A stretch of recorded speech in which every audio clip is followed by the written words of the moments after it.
A savings account starts with 2,000 pesos in the year 2026 and triples every year due to investments. During which year will the amount reach 54,000? So you can also do the first step. You can just do it manually by tripling. So it starts with 2,000. So let's say, for example, after 1 year,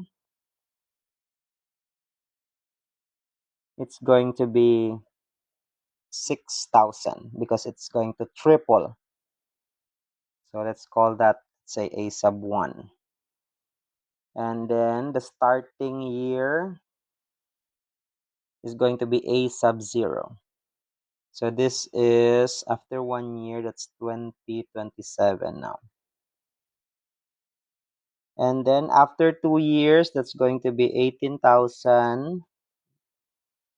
That's already 2028 because that's after 2 years. After 3 years, 54,000. That's A sub 3. So that's already in 2029. So you can already have the answer.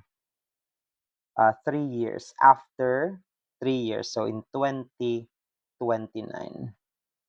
So in the year 2029, the amount will reach 54,000 pesos. How do we use the formula here? A sub n equals A sub 1 r raised to n minus 1. So A sub n is 54,000.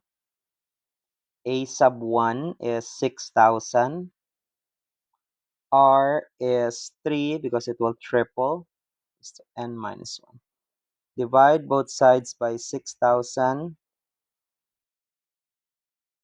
So you can cancel this and you will get 3 to the n minus 1 equals 9.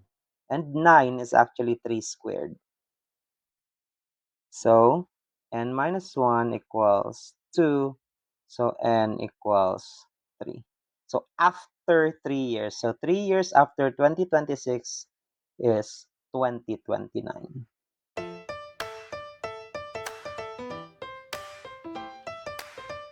Thank you for watching. Comment, like, and subscribe. Bye!